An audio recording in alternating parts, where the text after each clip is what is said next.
Hi, welcome to the Obachanchatter. I'm here today to recap with you Love After Lockup. I don't know what season. I just know the people. I figured out when I load it up, okay? So we start off with Michael and Justine, and it's a big deal because he can't leave to go to Vegas when he wants to. They gotta wait like 90 days, so they gotta try to stay in their apartment for extra money. She gotta try to get her doctor back. But the good thing is that the mother gonna come down and spend the summer with them. So when Justine had the baby, she'd be able to help her. So anyway, the mother called and she asked Michael to excuse himself. And he go outside to talk to her, but damn, he look up, she Justine in his face. So anyway, the mother says she coming down there not to cause no problem. She really coming down there to really help. She don't want to be no drama. And she just wanted to work out. So he said he don't want to offend his mother, his wife to offend his mother, or his mother to offend his wife. So he concerned about it because he said if Justine talked to him crazy, his mama gonna say something, and I believe it.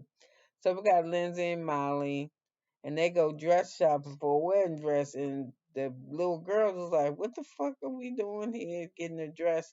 Wasn't he just in the house tearing up shit, just throwing stuff all over the place, saying how he can't take this shit and how it ain't normal?" So anyway,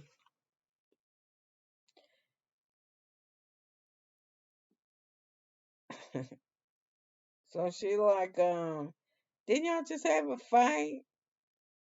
And she said, "How come ain't nobody happy for me?" And the little girl like, "Y'all fucking fight all the time. How we gonna be happy for you?" And he in the house throwing shit all over the place. You screaming at him, telling him how he don't measure up, and how you tired of working and paying for shit. Then he come home and tell you he's stressed out. He need weed, and we at the dress shop. What the fuck? This is crazy to me. So anyway, so Lindsay go back there in the back and she still don't understand what the problem is, why people ain't happy for her. So while Lindsay in the back changing, no, let me stop. Let me do Quail and his mother. So Quail and mom, they don't like her. So they start arguing, say, "I don't like you, and he don't like you either. He ain't good enough for my son." And and then Quaylen said, "If it look like anything gonna happen, if I'm gonna get married, it's gonna be married. It's gonna be by a Zoom meeting or something, because this shit is ridiculous because they're having um the girls, what's her damn name? Quaylen and what is her name? I can't think of her fucking name. Quaylen and Shanetta. I'm gonna call her Shanetta. They having her bridal shower, and this just going all to hell. So now we're back at Lindsay and Blaine, and he says, he doing the best he can from sun up to sundown. That her ass is ungrateful, and that he do the best that he can. And then she talked to him like he less than a man. So he said, "I want to marry you, but sometimes, it just sucks." He said, "I try to provide for the best that I can because he do construction." And he's like, "What'll make you happy? What'll make you happy?" So he just tabs some shit. Then he leave the house. So now we with Brittany and Keynote. And they driving to see her grandmother and they so excited. They had started off with a rough morning because she nervous because she taking them home to meet her grandmother and she hadn't seen her mother since she got locked up. So anyway, when she sees her grandmother, she tells her not to cry because she ain't seen her in 6 years. And she tells that her mother crazy for not embracing her. So she said the mother didn't even tell her, the grandmother, she was in jail till it was almost time for her to get out. I'm like, damn. So anyway, the cousins show up and want to take Kino outside and talk, or her outside and talk. So we had Red and Janome, and he gets picked up by his friend. And he said it's his boy that was in jail again at the time. So it was this friend that hooked him up with Janome. So he said the 18 months of fucking with her and doing pictures, he fell in love with. So it's been 7 years. So he said he be doing shit like he was talking to the guy, his friend, and the girlfriend, because his friend got a girlfriend. And he said he be doing shit like he got naked pictures and he probably shouldn't have. Red try to act like he dumb, like he know shit.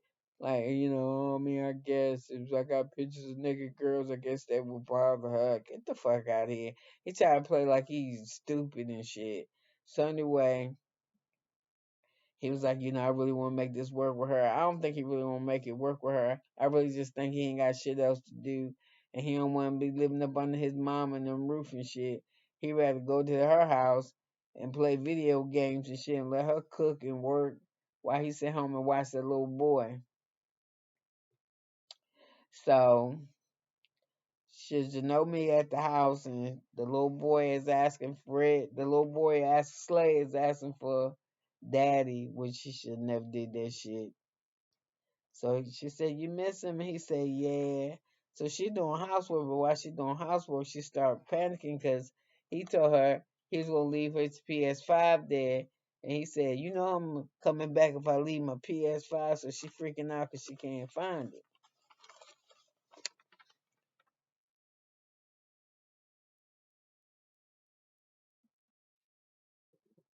Hmm.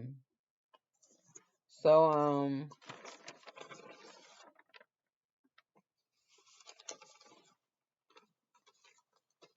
I don't think she should marry him. I don't think he got it together. So now we're with Sean, and he trying to teach. Damn, what's her name? He trying to teach her how to Ashley is her name. He trying to teach her how to drive this damn tow truck because he losing money. He went in business for himself and he bought a tow truck, but he need help because he got two trucks. That mean they can do twice as much as the work. But she ain't interested in doing that shit because she just had her tummy tuck and all that type of shit. So all he wanted to do is keep using credit. She said he not financially fiscal, financial, fish. I cannot talk today. He not financially responsible. So she said all he do is want to put shit on credit card, put shit on credit cards. And she said, "Oh, get a loan." And she said, "No." So anyway, while she teaching her how to drive this truck and shit, the phone ring and she mad because it's the baby mama. And she's like, "What the fuck does she want?" And he was like, "You know what she wants. She wants some money." So we're back at the bridal shower, and all hell break loose because that little girl decided she gonna tell her mother. The grandmother tell her what the grandmother tell her to tell her mother what the dude be around the house saying about her mama, how about she ungrateful and shit.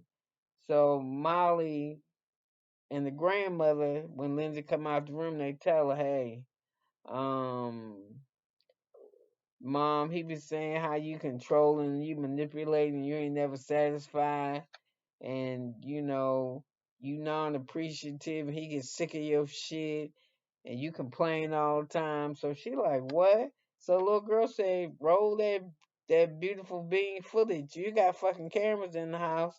So she started rolling the cameras back, and she go back from 2 days ago, and she hears him talking to Molly. I did this shit again. She hears him talking to Molly, real fucked up about her. So anyway, she's so mad that Lindsay's so mad that she walks past the ladies in the bridal shop, and they say, "Is she walking out of here without a wedding dress on?" Cause she on the phone letting Blaine have it. How we supposed to get past this? You talking about me to my daughter and my kid? Where the fuck she been at? When he around there tearing up pots and pans and flipping over shit and setting fire bonfires and shit and telling her he need weed and he can't deal with her. Why the fuck is she looking for a dress Wanna know why people ain't happy for her. Child, they get me every time. And then you got that other one, Louie, with that girl. I can't think of her name, but you know, she getting her nose done, or she got her nose done. She need to get some more of her money back. They ain't taking enough of that hump off. But she finally, you know, she ain't want him working nowhere. You can't work in peace, or you can't do this. But he finally got his trainer's license. So hopefully she let him train people over 65. Who knows? So anyway, that's love at the lockup. So you got Red and Genome. We went over them. We got Brittany and Kenoki. We got Quaylen and whatever that lady name is who having that terrible ass wedding. And you got Blaine and Lindsey, they doing terrible. And you got, excuse me, Michael and Justine, and they ain't faring no better. So anyway, we'll see. This is Love at the Lockup, and this recap wasn't no more. I think all these is like some kind of fucking fellas. This wasn't no more. This recap wasn't no more than about 11 minutes, but I'm glad that you spent it with me. So until next week, bye.